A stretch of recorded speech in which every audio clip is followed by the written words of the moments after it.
Border पर तनाव के बीच एक बार फिर चीन ने गुस्ताखी की है। चीन ने डोकलाम बॉर्डर के पास सैन्य अभ्यास किया है। यह दावा चीन के एक सरकारी अखबार ने किया है, जिसमें धमकी भरे अंदाज में सेना के हवाले से कहा गया है कि यह अभ्यास भारत की गलतफहमी दूर करने के लिए है। ये चीन की ताकत के आगे भारत कहीं नहीं ठहरता।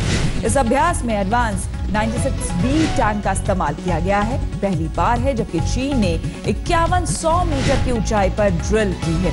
ये वही इलाका है जहां चीन सड़क बनाने की कोशिश कर रहा है। हालांकि अखबार ने वक्त का जिक्र नहीं किया है। गौरव सावंत हमारे संवाददाता ज्यादा जानकारी के साथ जुड़ गए हैं। गौरव, जानना चाहेंगे इस एरिया के बारे में, क्योंकि जो अखबार का दावा है बताया जा रहा है कि ये वही इलाका है जहां पर चीन सड़क बनाने की कोशिश कर रहा है।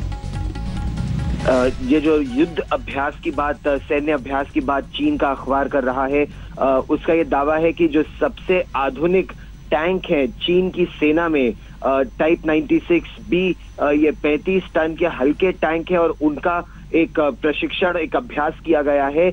एक तरह से भारत को धमकाने की कोशिश है चीन के अखबारों के जरिए कि भारत, ये कहा जा रहा है चीन के अखबारों में कि भारत के कुछ 100 सिपाही और कुछ हथियार चीन की पूरी एक आर्मर्ड ब्रिगेड को रोक नहीं पाएंगे। और ये तिब्बत का वो इलाका है जहां पर कुछ समय पहले सूत्रों के मुताबिक चीन ने एक सैन्य अभ्यास किया था।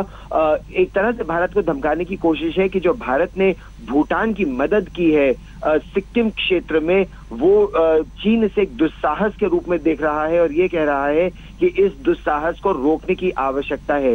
लेकिन श्वेता, अगर आप देखें तो लगातार ये बौखलाहट है चीन की कि हर रोज एक नया बयान आ रहा है और भारत की तरफ से कुछ नहीं कहा जा रहा है, और वो भी ऐसे समय में जब भारत के प्रधानमंत्री नरेंद्र मोदी और चीन के राष्ट्रपति शी जिनपिंग कल हैम्बर्ग, जर्मनी में मिलेंगे।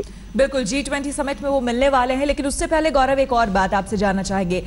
अखबार में ये लिखा गया है कि भारत की गलतफहमी दूर करने की कोशिश यहां पर की जा रही है। आखिर किस तरह की गलतफहमी? चीन कहना क्या चाह रहा है? चीन कहने का प्रयास ये कर रहा है कि रक्षा मंत्री अरुण जेटली ने ये कहा था कि 2017 का भारत 1962 का भारत नहीं है। जब चीन ने यह धमकाने की कोशिश की थी कि भारत को 1962 याद रखना चाहिए, उसके जवाब में अरुण जेटली ने यह कहा था, और उसके जवाब में अब ये चीन कह रहा है कि भारत को कोई गलतफहमी नहीं होनी चाहिए।